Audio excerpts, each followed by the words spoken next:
You just watch the Checker speech. It is an incredible work of rhetoric.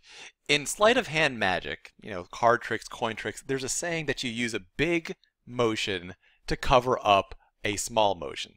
So let's say that you're palming a coin. If you keep your entire body absolutely still and then just move subtly to palm the coin, everyone's going to notice. But if instead you have some big motions going on with your arms or something else, and while that big motion's going on, this tiny little coin palming motion happens, no one's going to notice it because the big motion is covering up the small motion. And that's a lot of what you see here in the Checker speech. The speech itself is a big motion. It's a vice presidential candidate coming out and discussing his finances, his private finances, openly on TV in front of the American people. But there are a lot of small motions going on underneath it. Now, despite the way that Richard Nixon comes across in this video as, relatively trustworthy, basically a nice guy, we know from history that he wasn't necessarily that nice a guy. He eventually resigned from the presidency after there were either accusations or basically proof that he was wiretapping or spying on his political opponents. So what does he do in this speech? He uses this speech to show a few things. One, that he's a man of the people. Two, that he is a good and honest and respectful son. And three, he's a strong and caring father. Those are the messages that you get from here. He starts out by, so what is he doing on the surface? On the surface, he's just going through his finances so that he's gaining your trust. And he has a reason to do so. They've set him up. They're saying he was doing some illegal, shady stuff. And he's coming clean. Well, let's look at what he actually does.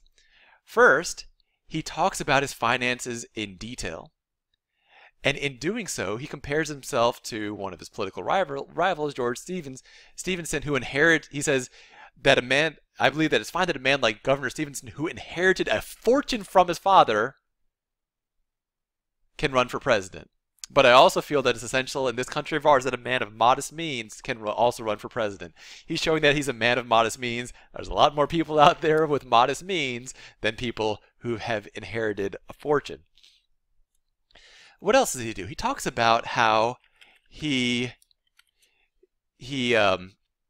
taken this loan from his parents, right? And he didn't just take the money from the parents the way a lot of people do and just it's mine, I'm not going to pay it back. He owes this money to his parents, $3,500. Again, not this staggering amount, right? He owes money to his parents, but he pays the loan regularly. He's a good son.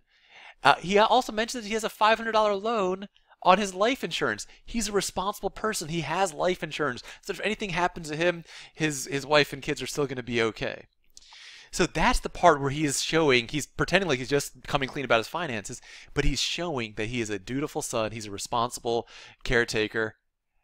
And then, of course, the moment of that I think is that everyone remembers from the speech, where remember, Nixon's been accused of getting gifts and bribes from lobbyists, which is that they've gotten a dog. And of course, everyone likes dogs, but he's not just using some surface level thing, but hey, isn't this dog cute? No. He's taking it one level past.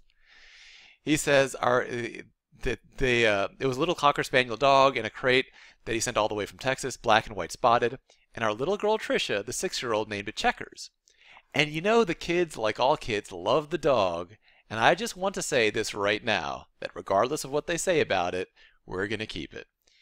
So he's showing himself as this strong person who's not going to let somebody steal a dog from his kids. He's showing that kind of connection. He's standing up for his kids. He's standing up for this dog. That's the power of this speech.